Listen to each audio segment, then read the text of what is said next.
Subscribe NVC for Maths and press the bell icon to never miss an updates.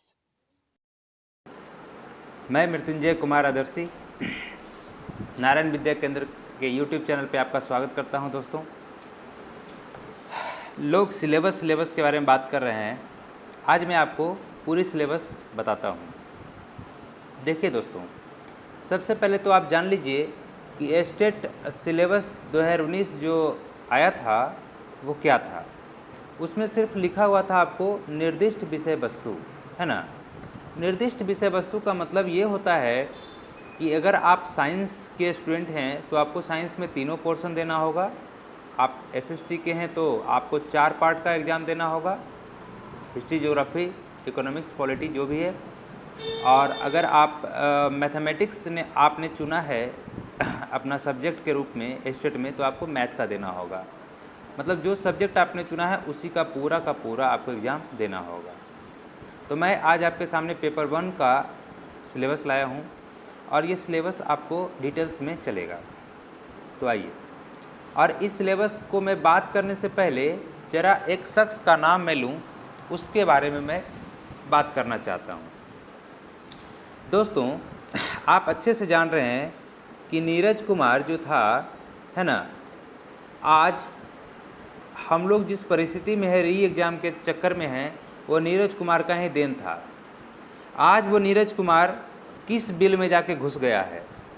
क्या उसको ये बात नहीं मालूम कि आज जो है स्टेट का एग्ज़ाम, री एग्ज़ाम होने वाला है?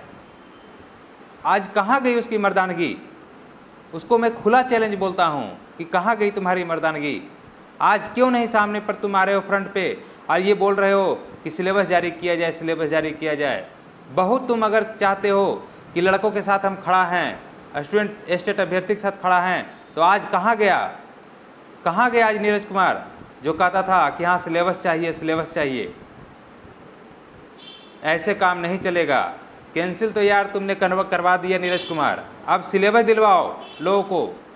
सिलेबस अगर नहीं दिलवाते हो तो हम समझ लेंगे तुम मर्द नहीं है, मर्द नहीं हो तुम। खुले चैलेंज हम यूट्यूब पे बोल रहे हैं तुमको, एकदम स्पष्ट रूप से तुमको बोल रहे हैं नीरज कुमार कि सिलेबस तुम दिलवाओ, और नहीं तो हम तुमको कभी भी हम अच्छा आदमी नहीं मानेंगे। सब दिन तुम इतिहास तुम बन के रहोगे और बुरा आदमी के नाम से जाने जाओगे। नीरज कुमार, जब तक हम लोग जिंदा रहेंगे स्टेट अभ्यर्थी, जब तक तुमको गाली देते रहेंगे, जब तक तुमको अभिशाप देंगे, और हर अभिशाप तुमको पड़ेगा नीरज कुमार, ये समझ लो। अगर तुम सिलेबस जारी करवा देते हो तो कुछ तुम्हारा पाप हल्का होगा, और नहीं तो तुम्हारा पाप इतना ज़्यादा बढ़ेगा जो कहना नहीं है। ये मैं नीरज कुमार के लिए दोस्तों मैंने सिर्फ बोला, ठीक है, क्योंकि उस आदमी से पर्सनली सभी स्टेट अभ्यर्थी को बहुत ज़्यादा चिढ़ होगा जो पास करने के कगार पर थे, है ना। तो मेरे मुंह से अगर कुछ गलत भी निकला होगा तो आप लोग मुझे क्षमा करेंगे। और लेकिन नीरज कुमार को आप लोग सब लोग कहिए कि हाँ हमको सिलेबस दिलवाओ, क्योंकि इसने पैसा लिया है सबसे, अपनी तिजोरी में भर लिया है पैसा ये आदमी, और आज मज़े से कहीं सोया हुआ है, कुछ आता पता नहीं है कि क्या कर रहा है। तो अगर है सच में मर्द तो ये सिलेबस जारी करवा दे बिहार बोर्ड से, हम समझ लेंगे कि हाँ मर्दानगी इसके अंदर है। अगर नहीं करवाता है तो मैं इसे एकदम समझ लूँगा, आप समझ ही रहे हैं बात को, वही बात है। आइए दोस्तों, अब मैं आपको अपने सिलेबस पर लेकर चलता हूँ। देखिए, निर्दिष्ट विषय वस्तु का मतलब तो मैंने आपको बता दिया कि जो सब्जेक्ट आपने सेलेक्ट किया था पेपर 1 में, सपोज करें कि किसी ने सामाजिक विज्ञान सेलेक्ट किया है तो उनको सामाजिक विज्ञान से ही प्रश्न आएंगे। किसी ने विज्ञान सेलेक्ट किया है तो विज्ञान में आपको तीनों मिलेगा, फिजिक्स, केमिस्ट्री और बायो, ठीक है ना। कोई अगर सेलेक्ट किए हैं मैथ, तो अगर मैथ किए हैं तो उनको पूरा का पूरा क्वेश्चन 100% क्वेश्चन उनको मैथ से ही आएगा निर्दिष्ट विषय वस्तु के अंतर्गत। ओके, तो आइए हम आगे बात करें कि आगे और क्या हो सकता है। देखिए, मैं आपको आगे ले चलूँ तो ये देखिए, आपको इसी को हम लोग बोलते हैं, है ना। देखिए, टोटल जो आपको क्वेश्चन 150 मार्क्स के क्वेश्चन आएंगे और सभी 1 मार्क्स के होंगे, ये तो आपको अच्छे से मालूम है। और ये स्पेसिफिक सब्जेक्ट जो है ना, इसी को बोलते हैं निर्दिष्ट विषय वस्तु। ये 100 क्वेश्चन रहेंगे और 100 मार्क्स के रहेंगे। फिर आगे आपको टीचिंग एबिलिटी है जिसमें जीके, रीजनिंग वगैरह रहेगा, तो ये आपको 50 मार्क्स का, तो मिला जुला के आपको कितना हो गया दोस्तों 150 मार्क्स का, है ना। टोटल क्वेश्चन कितना हो गया 150 मार्क्स का, और 150 क्वेश्चन आपको रहेगा। ओके, ये हो गया। अब हम आगे बात करें आपसे, तो ये देखिए आपको इसमें दे दिया है जो निर्दिष्ट विषय वस्तु है उसके बारे में थोड़ा सा हम बात कर ले आपसे। देखिए यही सब्जेक्ट आपका है, कुछ मेरे दोस्तों का इंग्लिश होगा, तो इंग्लिश के लिए क्वेश्चन है the question will be asked from topics studied in graduation and higher secondary level. जो आपने ग्रेजुएशन में पढ़ा है और जो आपने 10th लेवल तक पढ़ा है उसी से क्वेश्चन आपको मिलेंगे इंग्लिश का। सेम प्रोसेस हिंदी वालों के साथ भी होगा, ग्रेजुएशन और 10+2 लेवल का जो क्वेश्चन उन्होंने पढ़ाई किया है उसी का मिलेगा। उर्दू के साथ भी यही होगा, संस्कृत के साथ भी वही होगा। संस्कृत में आपको एक बात दे दिया है ना, कि बेसिक लैंग्वेज स्किल आपको मालूम होने चाहिए, such as reading, writing and verbal ability, ये होने चाहिए। मैथ वाले के लिए एक्चुअली में मेरा फिजिक्स ऑनर्स है, तो मेरा तो भाई मैथ से ही हमको काम है, तो मैथ के लिए दिया है the question in this chapter subject will be asked from the topics of graduation and school level. Same बात, वही सबके लिए सेम बात है दोस्तों, सबके लिए सेम है। लेकिन मैं यहीं पर आपको बता दूं कि मैथ का जब टॉपिक का मैं डिस्कशन करूंगा तो आपको मैं अभी बताऊंगा कि मैथ में हम लोग को क्या क्या पढ़ना चाहिए। और आप जान रहे हैं कि मैंने 134 मार्क्स लाया था, तो मैंने 134 मार्क्स कैसे लाया उस पर भी मैं आपको पूरी बात बताऊंगा, पूरा प्रिपरेशन बताऊंगा कि कैसे आपको प्रिपरेशन करना है। आइए दोस्तों आगे चलते हैं। आगे आपको साइंस हो गया और सोशल साइंस हो गया, हल्ला तो इसी पर हुआ था, लेकिन सोशल साइंस में भी सेम ही बात लिखता है कि the question in social science will be asked from the subjects of graduation as well as social science up to 10th level. देखिए ये social science up to 10th level कह रहा है। सोशल साइंस का मतलब इसमें आपको हिस्ट्री के बारे में स्पेशली नहीं कहा जा रहा है, इसमें history plus geography plus economics, है ना, और प्लस आपको एक होता है हिस्ट्री, ज्योग्राफी, इकोनॉमिक्स और पॉलिटिकल साइंस, है ना, जिसको पॉलिटी भी बोलते हैं, तो पॉलिटी ये आपको मिलेगा। ओके, ये आपका कंप्लीट है ना।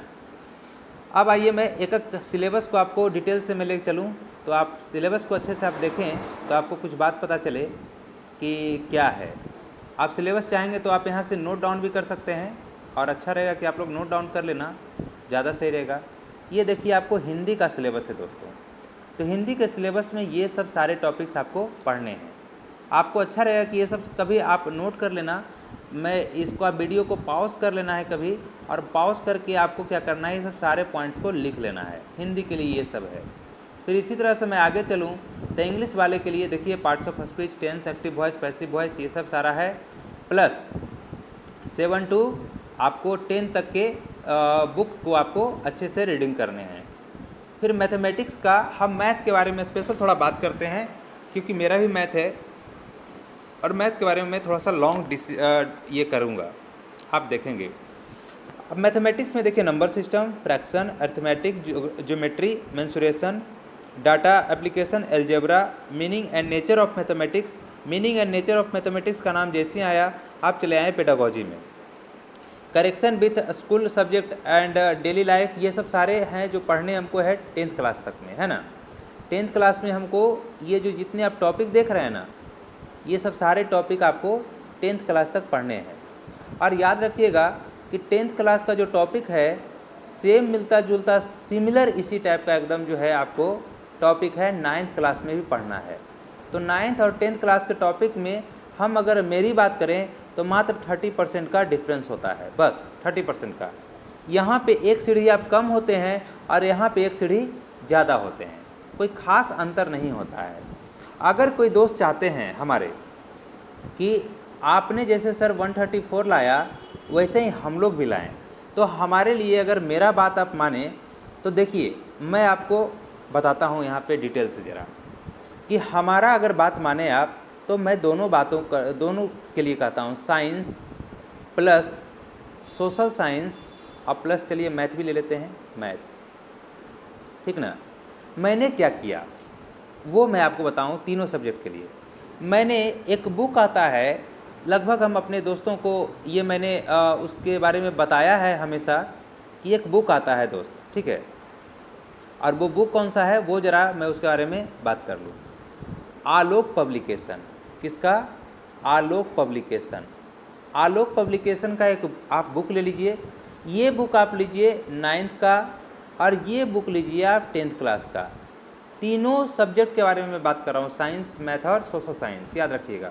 इसका बुक लेने से फ़ायदा ये है कि इसमें पढ़ने के लिए के साथ साथ एनसीईआरटी के बारे में भी पूरा फोकस किया गया है, और साथ ही साथ इसमें जो है आपको बहुत सारे ऑब्जेक्टिव क्वेश्चन देते हैं, बहुत सारे, है ना।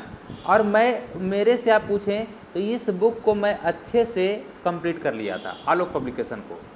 साथ ही साथ मैंने इसके साथ और एक दो जो मार्केट में प्रैक्टिस सेट आता था, मैंने प्रैक्टिस सेट को भी अच्छे से कंप्लीट कर लिया था, प्रैक्टिस सेट को, है ना। आपको ज़्यादा फास्ट प्रैक्टिस सेट यूज कभी नहीं करना है। जैसे मैं आपको बता दूं, आपको मैं पहले क्लियर कर दूं कि किरण का आप कभी भी यूज मत करना। किरण के प्रैक्टिस सेट में बहुत ज़्यादा दिक्कत है ना। उसका प्रैक्टिस सेट काफ़ी कॉम्प्लिकेटेड है, आपको दिमाग घुमा के रख देगा, कोई फ़ायदा नहीं करेगा उसका, है ना। तो उसका आप कभी भी यूज नहीं करना, हम ये कहना चाहते हैं आपको, ठीक है। और साथ ही साथ मैं कुछ और बातों को आपके सामने रखूं तो आप और क्या बढ़िया कर सकते हैं मैथ के लिए, उसके लिए मैंने अपने समय, उस समय देखिए मैंने क्या करके रखा था, सिलेबस बना के रखा था अपने लिए, देखिए। और आप इस पर आप देखेंगे और इस पर मुझे कमेंट भी मारेंगे कि मैं सही बता रहा हूँ या गलत। देखिए आपको थोड़ा सा लॉग पढ़ लेना है, क्वेश्चन भी आया था। प्रोबेबिलिटी, ये आपको देखिए पाराबोला, हाइपरबोला, एलिप्स, मतलब कोऑर्डिनेट ज्योमेट्री थोड़ा सा पढ़ लेना है 10th लेवल से ऊपर। आपको क्या करना है दोस्तों, यहाँ से लिमिट का क्वेश्चन आया था, डिफरेंशिएशन, इंटीग्रेशन, ट्रिग्नोमेट्री आप 10th लेवल तक जो पढ़े हैं बिल्कुल सही है, उसको अलग अलग पढ़ने की जरूरत नहीं है। थोड़ा सा कॉम्प्लेक्स नंबर 11th का पढ़ लेना है, परमुटेशन कम्बिनेशन 11th का। ये जो टॉपिक मैंने बता रहा हूँ ये 11th क्लास का टॉपिक है। अगर इसको आप अच्छे से थोड़ा कंप्लीट कर लेते हैं ना तो आपको बड़ा काम करेगा यहाँ से।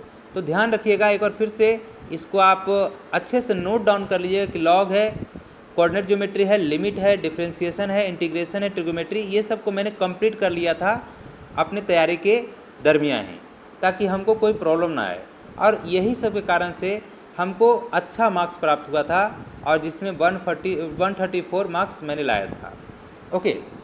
और जहाँ तक अगर री एग्ज़ाम कन्फर्म हो जाता है तो मैं आप लोग को प्रिपरेशन भी करवा दूंगा अपने यूट्यूब चैनल के माध्यम से, ताकि उसके द्वारा हम आपको जहाँ तक हो पाए हेल्प ज़रूर करूँगा, ओके। अब आइए थोड़ा आगे चलते हैं। ये तो मैथ के बारे में बात हो गया। ये देखिए साइंस है दोस्तों, और साइंस में क्या करना है, आपको ध्यान रखिएगा कि साइंस में आपको तीनों चीज़ पूछेगा, फिजिक्स, केमिस्ट्री और बायो। एक बात ये ध्यान रखिएगा कि ज़रूरी नहीं कि रेशियो सबका इक्वल रहे, रेशियो किसी भी तरीके से दे सकता है ना। कोई 30 क्वेश्चन देगा, कोई 30 क्वेश्चन देगा, कोई 40 भी दे सकता है। ये गारंटी नहीं कि कौन क्वेश्चन कितना ज़्यादा देगा, इसलिए आपको तीनों को पढ़ना है।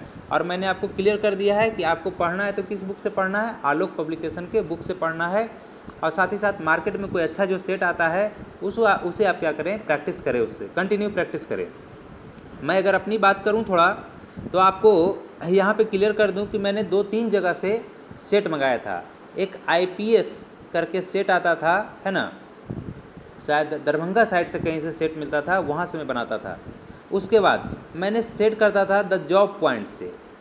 यूट्यूब पे आप जाएंगे, जॉब पॉइंट लिखेंगे, द जॉब पॉइंट आपको मिल जाएगा, यूट्यूब चैनल का लिंक है, मैंने यहाँ से भी सेट मंगाया था।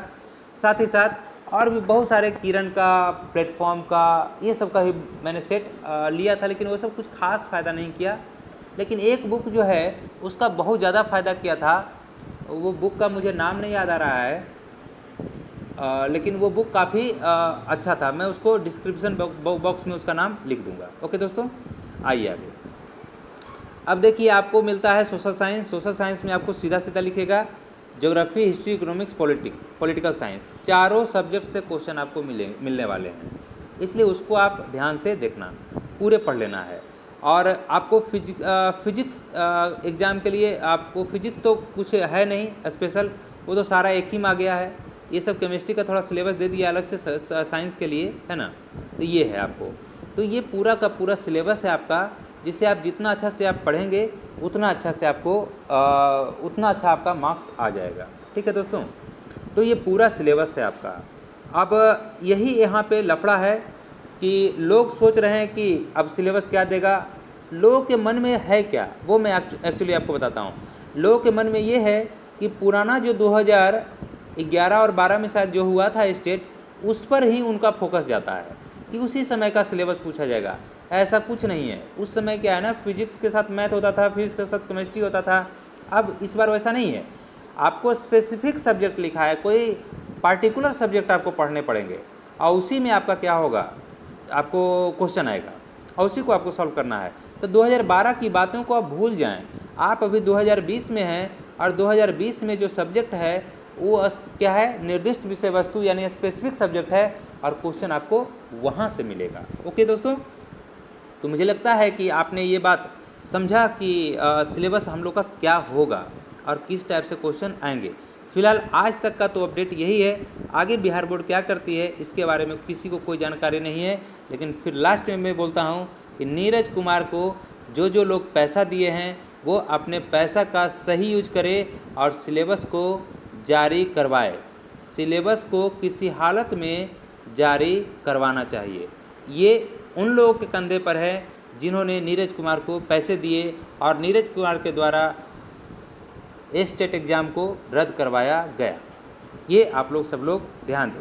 अगर ऐसा करते हैं तो बहुत अच्छी बात है और मेरे तरफ से आप लोग को हमेशा धन्यवाद रहेगा। तो धन्यवाद दोस्तों, अब हम मिलते हैं। आपका अगर कोई क्वेश्चन रहेगा, डाउट रहेगा, आप कमेंट बॉक्स में कमेंट करना। मेरे व्हाट्सएप पे भी आप कुछ लिख सकते हैं, है ना। नंबर आप सबके पास, आप सबको मालूम है, ठीक है। तो यही आपका पूरा का पूरा सिलेबस है। धन्यवाद।